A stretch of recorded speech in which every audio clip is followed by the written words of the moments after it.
Special executive ত্রিপুরায় ইতিহাস রচনা করতে যাচ্ছে। ৬,০৬৭ জনকে অফার প্রদান করে ত্রিপুরা সরকার নতুন ইতিহাস লিখতে যাচ্ছেন।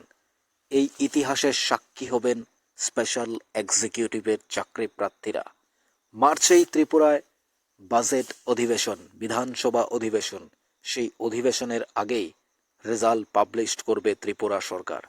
সে অপেক্ষা, সেই ঐতিহাসিক মুহূর্তের সাক্ষী হতে যাচ্ছে স্পেশাল এক্সিকিউটিভের চাকরি প্রার্থীরা। বিশ্বাস অবিশ্বাসের দোলাজলে আপনারা। আমরা জানি আপনাদেরকে অপেক্ষা করানো হয়েছে। ধৈর্য আর কত? ধৈর্যের বাঁধ ভেঙে যায় মাঝে মাঝে, কিন্তু কিছুই করার নেই। রাজ্য সরকার যেদিন রেজাল্ট পাবলিশ করবে সেদিনই আপনারা পাবেন। ধৈর্য আপনাকে ধরতেই হবে।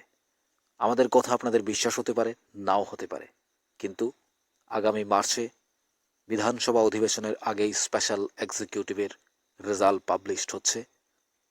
আর সেই ঐতিহাসিক মুহূর্ত, সেই ঐতিহাসিক সাক্ষী স্পেশাল এক্সিকিউটিভের চাকরি প্রার্থীরা, যারা এখনো পর্যন্ত বিভ্রান্ত, চিন্তিত যে রেজাল্ট হবে কি, চাকরি হবে কি, সেটা তো আউটসোর্সিং হবে কি না।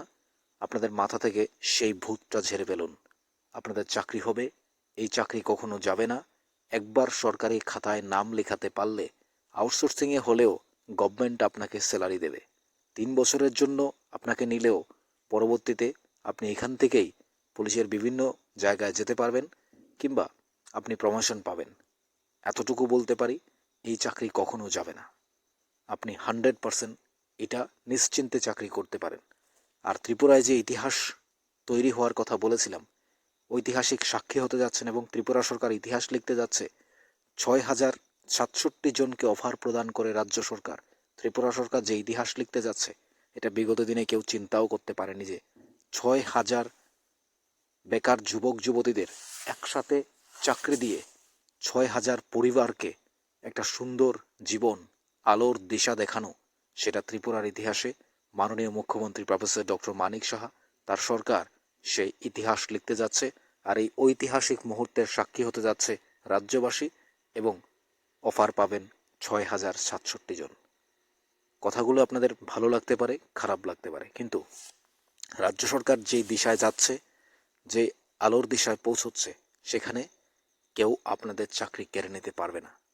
সেই সিস্টেম, সেই বিষয়গুলো চিন্তা ভাবনা করে সরকার সামনের দিকে এগোচ্ছে। আপনাদের মনে হতে পারে এই সরকার হয়তো থাকবে 10 বছর, 15 বছর, 20 বছর, 25 বছর, কারণ এর আগে বামফ্রন্টও 25 বছর পর চলে গেছে। এই সরকার হয়তো চলে যাবে যে কোনো মুহূর্তে, তারপর আমাদের কি হবে? কিন্তু এইটুকু বলতে পারি, সরকার সমস্ত কিছু চিন্তা ভাবনা করে তারা যখন চাকরি দিচ্ছে, এই সরকার চাকরি দেওয়ার পর এই চাকরি যেন কখনো না যায়, 10,323-এর চাকরি যেন না হয়, সেজন্য সরকার সমস্ত কিছু চিন্তা ভাবনা করেই রেজাল্ট পাবলিশ করতে যাচ্ছে। সমস্ত কিছু বিচার বিশ্লেষণ করে কিভাবে এই স্পেশাল এক্সিকিউটিভ যেন ভাত খেয়ে যেতে পারে, যেটা রেজাল্ট পাবলিশ করার আগে, অফার প্রদান করার আগে বেতন বাড়িয়ে দিয়েছে, সে যেমন একটা গুরুত্বপূর্ণ মুহূর্ত, ঠিক চাকরিগুলো যেন না যায়, সরকার সেই চিন্তা ভাবনাও করছে স্পেশাল এক্সিকিউটিভের চাকরি প্রার্থীদের জন্য। এই ৬,০৬৭ জনের পরিবার, বা ৬,০৬৭টা পোস্টে নিয়োগ করা আমাদের এই 40 লক্ষ মানুষের ক্ষেত্রে, বা 40 লক্ষ মানুষের মধ্যে এটা খুবই গুরুত্বপূর্ণ একটা বিশাল সিদ্ধান্ত রাজ্য সরকারের। আউটসোর্সিং বা 3 বছরের জন্য কন্ট্রাক্ট বেসিস যে চাকরি, সেটাকে আপনারা এখন কন্ট্রাক্ট বেসিস বলতে পারেন। যখন চাকরিটা পেয়ে যাবেন, যখন স্যালারি গভর্নমেন্ট থেকে দেওয়া হবে, তখন আপনি নিজেই বুঝবেন আপনি কি চাকরি পেয়েছেন।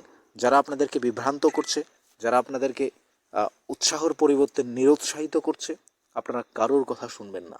এতটুকু বলতে পারি, এই চাকরি সেভ অ্যান্ড সিকিউর, নিরাপদ। আপনার জীবন চলার ক্ষেত্রে সবচেয়ে গুরুত্বপূর্ণ ভূমিকা পালন করবে এই চাকরি। পুলিশের ইনফর্মার হিসেবে কাজ করলেও আপনার জন্য এক বিশাল সুযোগ রয়েছে পরবর্তীতে, যেটা মাননীয় মন্ত্রী সুশান্ত চৌধুরী বলেছিলেন বারবার, যে এই চাকরি থেকে প্রমোশন হতে পারে, বিভিন্ন ক্যাটাগরিতে সুযোগ পেতে পারেন। পুলিশের ইনফর্মার হিসেবে কাজ শুরু করলেও পরবর্তীতে প্রমোশন পেয়ে আপনারা বিভিন্ন জায়গায় স্থান পেতে পারেন। অর্থাৎ এই চাকরি কখনো যাবে না, এই চাকরি 10,323 হবে না। নিশ্চিন্তে থাকুন, একটু অপেক্ষা আপনারা অনেক করেছেন, ধৈর্যের বাঁধ আপনাদের ভেঙেছে, সময় লেগেছে, সেই সময়ের জায়গায় আপনাদের বেতনও বাড়িয়ে দেওয়া হয়েছে। আর ঐতিহাসিক মুহূর্তের সাক্ষী আপনারা হতে যাচ্ছেন। ইতিহাস রাজ্য সরকার লিখতে যাচ্ছে। সেই ঐতিহাসিক সাক্ষী, ঐতিহাসিক বিষয়গুলো, সেই ঐতিহাসিক মুহূর্ত তৈরি করবে। আগামী মার্চেই সে বিধানসভা অধিবেশন ত্রিপুরায় বসছে। বিধানসভা অধিবেশনের আগেই ত্রিপুরার স্পেশাল এক্সিকিউটিভ রেজাল্ট পাবলিশড করে ইতিহাস তৈরি করতে যাচ্ছে। ঐতিহাসিক মুহূর্তের সাক্ষী হতে যাচ্ছেন আপনারা। সে অপেক্ষার দিন ফুরোচ্ছে, শেষ হচ্ছে। আমরা বারবার আপনাদেরকে একটা কথা বলি, আমাদের চ্যানেলটি ভালো লাগলে সাবস্ক্রাইব করুন, আর আপনার ভালো লাগলে আপনি দেখুন, অন্যদের দেখার সুযোগ করে দিন। তা না হলে আপনি খারাপ মন্তব্য লিখে, বাজে মন্তব্য লিখে আপনার নিজের পরিচয় দিয়ে কোনো লাভ নেই। আর আপনারা যারা আমাদেরকে কমেন্টস বক্সে উলটপালট লেখেন, সেটা একান্তই আপনার ব্যক্তিগত ব্যাপার। আমরা আমাদের কাজ করে যাব। আপনার ভালো না লাগলে আপনার দেখার প্রয়োজন নেই। আর আমার দুজন বন্ধুও যদি দেখে, যারা ভালো, তারা কমেন্টস বক্সে ভালো কমেন্টস করে, আমি সেটাই চাই। আমরা একজনের ভালো কথাগুলো শুনে যদি একজনও উপকৃত হয়, আমরাই সেখানে খুশি। আপনাদের ভালো লাগে আপনারা কমেন্টস বক্সে লিখতে পারেন।